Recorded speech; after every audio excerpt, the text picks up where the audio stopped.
अस्सलामुअलैकुम जी, welcome to doctor Imran official. आज की वीडियो में खुश आमदीद। और नाज़रीन, आज की जो वीडियो है बेसिकली कल जो हमने जहाँ पे ख़त्म किया था वो बेसिकली हैंड के इंट्रिंसिक मसल्स थे, उनके हमने फंक्शंस को डिटेल में डिस्कस किया। और आज की जो वीडियो है उसमें बेसिकली हम एक्सट्रिंसिक मसल्स ऑफ हैंड को डिस्कस करेंगे। एक्सट्रिंसिक मसल्स ऑफ हैंड को अगर देखा जाए तो बेसिकली इंट्रिंसिक जो हमने डिस्कस किया था, तो इंट्रिंसिक बेसिकली हैंड की जो सुपीरियर पोजीशन थी यहाँ पे लोकेट होते थे मोस्टली, और उनके फंक्शंस को हमने डिस्कस किया। और अब अगर एक्सट्रिंसिक मसल्स को हम देखें तो एक्सट्रिंसिक मसल्स को बेसिकली देखा जाए तो ये हैंड से इनका कोई ताल्लुक नहीं होता। बेसिकली ये जो मसल्स होते हैं ये आपके एंटीरियर और पोस्टीरियर जो कंपार्टमेंट है आर्म का वहाँ पर पाए जाते हैं, और वहाँ भी इनकी जो मूवमेंट होती है उसकी वजह से हमारी रिस्ट की फ्लेक्शन और एक्सटेंशन होती है। तो आज की वीडियो में हम डिस्कस करेंगे कि जो एक्सट्रिंसिक मसल्स हैं उनकी मूवमेंट की वजह से, उनकी वजह से कौन कौन सी मूवमेंट होती हैं हमारी, और लिस्ट में कौन कौन से मसल्स हैं जिनको हम एक्सट्रिंसिक मसल्स कह सकते हैं। तो अभी देखा जाए अगर रिस्ट के हवाले से, तो रिस्ट में जो फ्लेक्शन और एक्सटेंशन है इसमें 6 मसल्स इन्वॉल्व होते हैं जो एक्सट्रिंसिक मसल्स होते हैं। 3 मसल्स होते हैं जो फ्लेक्शन में इन्वॉल्व होते हैं, और 3 मसल्स होते हैं जो एक्सटेंशन में इन्वॉल्व होते हैं। अब इन तीनों को अगर आप डिस्कस करें तो सबसे पहले हमारे पास जो रिस्ट के मसल्स हैं, रिस्ट के मसल्स में पहले नंबर पे जो हमारे पास आता है फ्लेक्सर कार्पाई रेडियलिस हमारे पास आ जाता है। फ्लेक्सर कार्पाई रेडियलिस के बाद फ्लेक्सर कार्पाई अल्नरस आ जाता है, और फ्लेक्सर कार्पाई अल्नरस के बाद पामेरस लॉन्गस आ जाता है। तो ये जो 3 मसल्स हैं ये बेसिकली क्या करते हैं, क्योंकि ये फ्लेक्सर मसल है और ये बेसिकली फ्लेक्स करते हैं, यानी कि आपकी जो रिस्ट है उसकी फ्लेक्शन में हेल्प आउट करते हैं। अब अगर आ जाए अगले मसल्स के ऊपर, रिस्ट के एक्सटेंसर मसल जो बेसिकली रिस्ट को एक्सटेंड करते हैं, तो उनमें अगर देखा जाए तो हमारे पास एक्सटेंसर कार्पाई रेडियलिस लॉन्गस हमारे पास आता है। एक्सटेंसर कार्पाई लॉन्गस के बाद एक्सटेंसर कार्पाई रेडियलिस ब्रेवस आता है हमारे पास, और तीसरे नंबर पे हमारे पास एक्सटेंसर कार्पाई अल्नरस होता है जो अल्ना की साइड पे होता है। तो ये बेसिकली 3 मसल्स हमारे पास फ्लेक्सर आ गए और 3 मसल्स हमारे पास एक्सटेंसर आ गए जो कि हेल्प आउट करते हैं हमें फ्लेक्शन और एक्सटेंशन में। अब डायग्रामेटिक व्यू की आप तरफ देखें तो डायग्रामेटिक व्यू में अब ये जो फ्रंट, ये जो पार्ट आपको नज़र आ रहा है यहाँ पे, ये बेसिकली कंपार्टमेंट है, basically anterior compartment of four arm है, यानी कि जो एंटीरियर व्यू है फोर आर्म का उसको हम एंटीरियर कंपार्टमेंट कंसिडर करते हैं। उसके बाद अगर ये जो निचला है इसको हम posterior compartment of four arm कहते हैं। तो हमारे पास कुछ मसल आते हैं जो एंटीरियर साइड पे लोकेट होते हैं और कुछ जो है वो पोस्टीरियर कंपार्टमेंट में लोकेट होते हैं। अब एंटीरियरली अगर देखा जाए तो एंटीरियरली हमारे पास एक्सटेंसर कार्पाई रेडियलिस लॉन्गस आता है जो बिल्कुल यहाँ पे वाक़ होता है।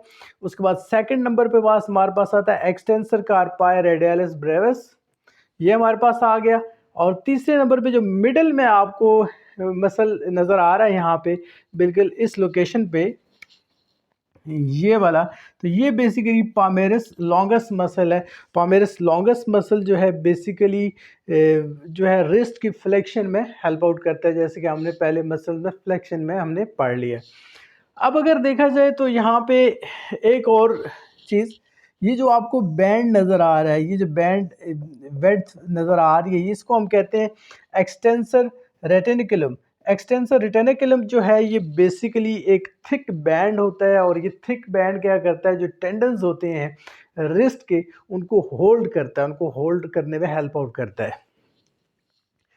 अब आगे आ जाए दो और इम्पोर्टेंट जो मसल्स इस वक्त हमारे पास हैं, यहाँ पे ये टॉप पे आपको नज़र आ रहा है, इस मसल्स को हम क्या कहते हैं, एनकोनियस मसल कहते हैं। और जो एनकोनियस मसल है ये क्या हेल्प आउट करता है, एनकोनियन मसल बेसिकली जो इसकी अटैचमेंट होती है वो ह्यूमरस और अल्ना के साथ इसकी अटैचमेंट है। और जो बेसिक इसका फंक्शन है एल्बो की एक्सटेंशन है, यानी कि बेसिकली आप जो एल्बो है इसको ऐसे एक्सटेंड किया तो ये बेसिकली एनकोनियस मसल की वजह से ये मूवमेंट आपकी हुई है। उसके बाद फिर यहाँ पे आप ये पोजीशन देख लें, तो ये जो पोजीशन है ये पोस्टीरियर कंपार्टमेंट ऑफ आर्म है, इस साइड पे सुपरफिशियल मसल है, यानी कि जो बिल्कुल सरफेस के ऊपर, आर्म की सरफेस के ऊपर, यानी कि जहाँ पे एल्बो से बिल्कुल थोड़ा-सा आगे करके, इसको ब्रैकियोरेडियलिस मसल कहते हैं। और जो ब्रैकियोरेडियलिस मसल है, इसकी भी 2 इम्पोर्टेंट मूवमेंट्स हैं देखा जाए तो। ब्रैकियोरेडियलिस की मूवमेंट कौन-सी है? ये बेसिकली जो हमारे आर्म है, उसकी प्रोनेशन और सुपिनेशन में हेल्प आउट करता है, यानी कि प्रोनेट और सुपिनेट करता है। अब ये जो मसल होता है, बिल्कुल यहाँ पे लोकेट होता है, और ये आपके ब्रैकियोरेडियलिस इसको आप कहते हैं। और ये जो आर्म की जो मूवमेंट है, बेसिकली प्रोनेशन और सुपिनेशन, यानी कि सुपिनेशन में आपकी जो सुपीरियर साइड है वो ऊपर आती है, और प्रोनेशन में दूसरी साइड। तो ये सुपिनेशन और प्रोनेशन जो है, ये जो मूवमेंट होती है, ब्रैकियोरेडियलिस की वजह से हमारे पास आती है। तो ये बेसिकली आज के मसल्स थे, जिसमें हमने डिस्कस किया कि जो हमारी रिस्ट है, कलाई है, बेसिकली उसकी फ्लेक्शन और एक्सटेंशन में कौन से मसल्स इन्वॉल्व हैं, एल्बो की एक्सटेंशन में कौन से इन्वॉल्व हैं, और इसके अलावा जो प्रोनेशन और सुपिनेशन की मूवमेंट है, उसमें कौन से मसल इन्वॉल्व हैं।